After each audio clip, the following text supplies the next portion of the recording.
Welcome to TV Trash. Today, we're going to step into the Wayback Machine and take a look at a show that has truly stood the test of time. And by that, I mean one that after more than 40 years is still regarded as possibly the worst TV show ever created. My Mother the Car! As the years go by and new crap continues to get on the air, it can be hard to realize just how bad this show from TV's golden age really was. My Mother the Car debuted in 1965 and was created by Chris Hayward and Alan Burns, who would go on to become writers for Get Smart. Yeah, they were better off leaving the creative stuff to Mel Brooks. The pilot episode begins with our protagonist, David Crabtree, played by Jerry Van Dyke, who's looking to buy a car for his family. No, Jerry, turn away. Fixer-upper. More like piece of crap, but that won't get by the censors of this era. Seriously, how is that car even on the lot? That's like having a Pinto on a car lot today. So David decides to make an even bigger fool out of himself and get in the car when... Hello, Davy. Well, just don't sit there with your mouth hanging open. Mother? The car talks. You'll probably go through the roof when you hear this, but this is your mother talking. Oh! Yeah, once again, when you give the punchline in advance, it makes the joke not funny. So it turns out that Davy's dead mother came back from the beyond, and her soul was somehow put into this clunker because Davy's life is supposedly so messed up without her. Boy, the only guy I can think of with bigger mommy issues is Norman Bates. Don't pay a cent more than $200, dear. I'm not worth it. I was gonna say the same thing about this show's screenplay. I wonder what went through Jerry Van Dyke's head as he was doing this show. My brother gets to work with Mary Tyler Moore. I get this hunk of junk. So Davy buys the car, brings it home, and his wife takes it like you'd expect. You don't know me at all, David Crabtree, if you think you can bring this home instead of a station wagon. If it was 20 years later and I could get a job other than a secretary, I'd be leaving you right now. So, of course, when Davy tries to explain, Mommy has to be a biatch and not say anything to back him up. So you won't talk, huh? Only to you, Davy. This gag was a lot better when it involved a horse with a lot of lip action. You know, speaking as someone who can only hope to have a wife and kids one day, I'm not really seeing what major issues this guy had with his life. Seems the biggest problems he has is a mother who refuses to let him lead his own life and his inability to let her go. Oh my god, Ray Barone's mother is gonna die and come back as a Dodge Dart!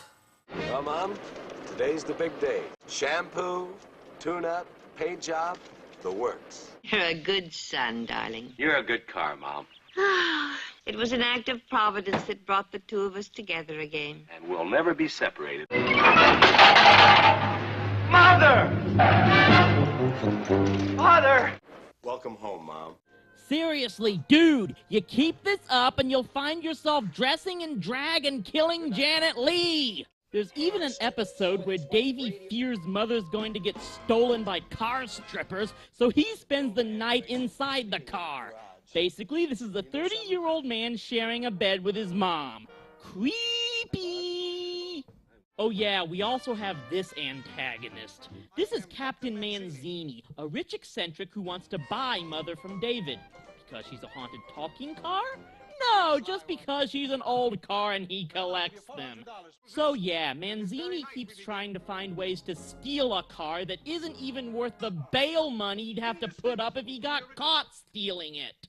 If he refuses, then this very night we begin Operation Unscrupulous. This man's resistance has been paralyzed by hypnozine. He will be totally obedient. At last, that porter will be mine. Man, this guy gives people like Dr. Bellows and Gladys Kravitz a bad name.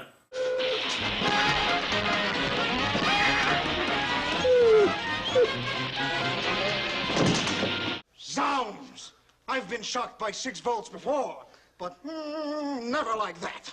Now, I've never had a problem with silly, ridiculous storylines, but what adds to the problem here is that these are just dull, boring, and unfunny. I mean, here we get such bits as Davy taking his mom to the drive-in and acting like a jerk because the car can't see. Hey, Bobby, won't you move that camera?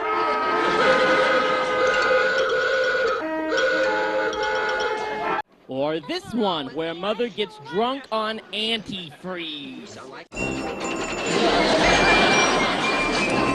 sit back, Davy boy, and Mother will show you some real scorching.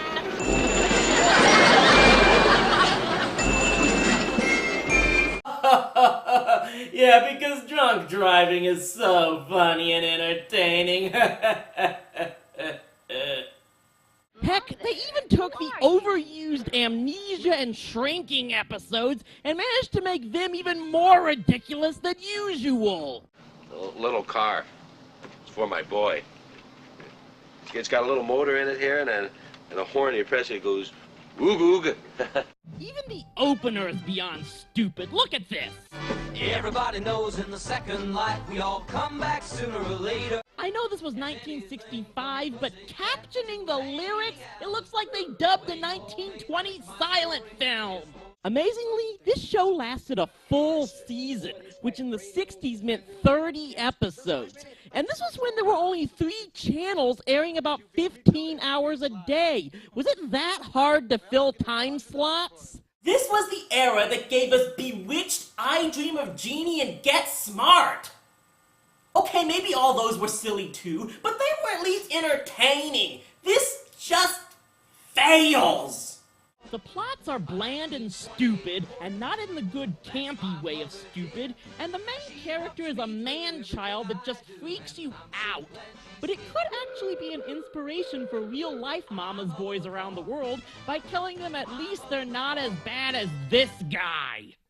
And really, the basic premise is just a little too far-fetched. I mean, is it really possible to make a show about a talking car and actually make it cool? The men in the armored car. Let's get over there, buddy. But Michael, Do it! Well, you got me there. See you next time on TV Trash.